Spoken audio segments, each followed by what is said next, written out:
melakukan rapat atau briefing di mana saya menggunakan kesempatan yang baik ini dalam kunjungan pertama ke Kementerian PUPR yang tentunya sekarang sudah menjadi Kementerian PU karena perumahan dan kawasan permukiman menjadi satu kementerian baru.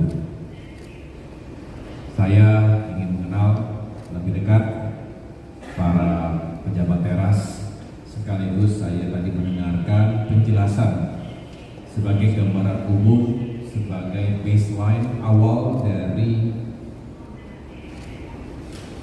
berbagai rencana aksi termasuk policy yang akan dijalankan oleh Kementerian PU ini dan juga tentunya oleh Kemenko Infrastruktur dan Pembangunan Kewilayahan. Jadi terima kasih kepada Bapak Menteri PU, Pak Budi Hartodo, Ibu Wamen, Ibu Giana, Pak Sekjen dan para dirjen, para kepala badan yang tadi sudah menjelaskan secara lugas apa saja yang menjadi capaian, tantangan, termasuk juga rencana aksi ke depan.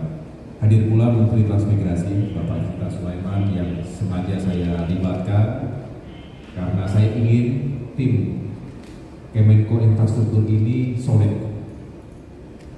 Saya sudah datang ke Kementerian ATR BPN tentunya, beberapa bulan terakhir ini saya mengawaki kementerian itu.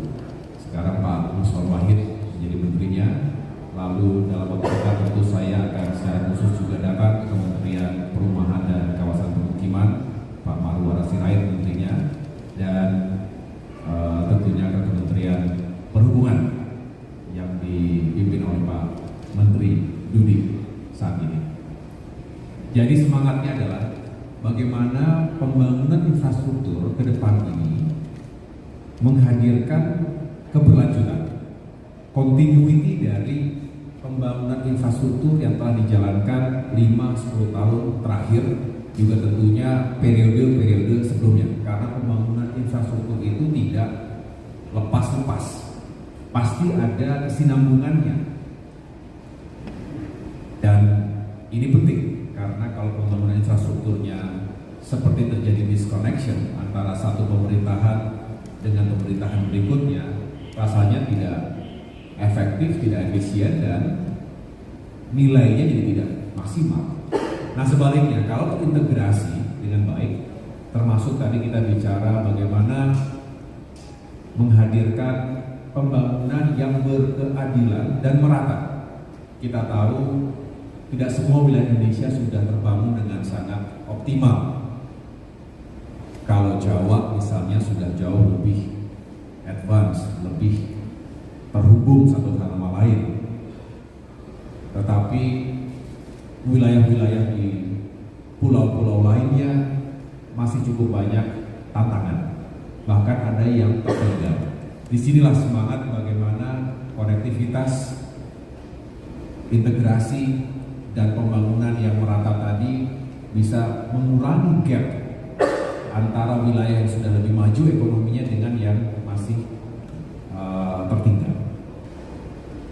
Terkait dengan permukiman, kawasan-kawasan yang juga harus disiapkan kebutuhan infrastruktur dasarnya, termasuk juga kita berharap sumber daya air ini benar-benar bisa optimal, bukan hanya memberikan dukungan penuh pada sektor pertanian, tapi juga industri dan lain sebagainya, baik yang sifatnya padat karya, dan juga kita terus memodernisasi infrastruktur sehingga semakin cerdas.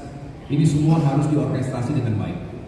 Perlu kapasitas yang unggul, SDM yang memadai, dan juga the best brains yang ada di Kementerian PU yang kami koordinasikan di tingkat Kemenko Infrastruktur dan Pembangunan Kewilayahan. Ini yang akan menjadi perhatian saya sebagai Menko yang baru di sini. Saya terus ingin memahami permasalahan, ingin belajar cepat, ingin belajar masalah, dan turun langsung ke lapangan sehingga memberikan pemahaman yang utuh.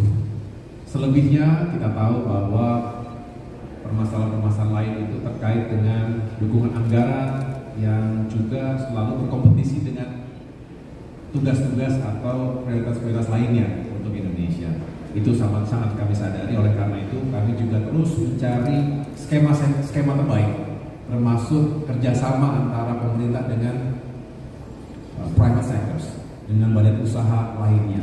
Jadi tidak semua membebani fiskal atau APBN kita, tapi juga ada sumber-sumber pendanaan infrastruktur yang juga legit, credible, dan sustainable. Akhirnya pembangunan juga harus bukan hanya berkeadilan untuk manusia, tapi juga untuk lingkungan hidup kita, untuk bumi kita.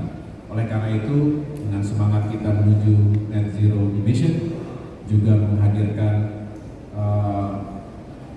berbagai terobosan untuk bumi yang nyaman buat kita, maka diharapkan Kementerian PU termasuk juga Kemenko Infrastruktur ini juga selalu hadir dengan berbagai pemikiran dan strategis di mana menyeimbangkan antara pertumbuhan ekonomi, pembangunan infrastruktur dengan upaya melestarikan lingkungan hidup kita. Demikian yang dapat saya sampaikan. Saat menangkap, mengumpulkan, dan mengolah peristiwa, secara paksa oleh penyidik, kami kerahkan upaya terbaik. Ketika menyampaikan berita serta informasi, kami tak sekadar menyapa. Ada referensi, aspirasi, juga inspirasi yang menjadi misi. Sapa Indonesia di Kompas TV. Independen, terpercaya.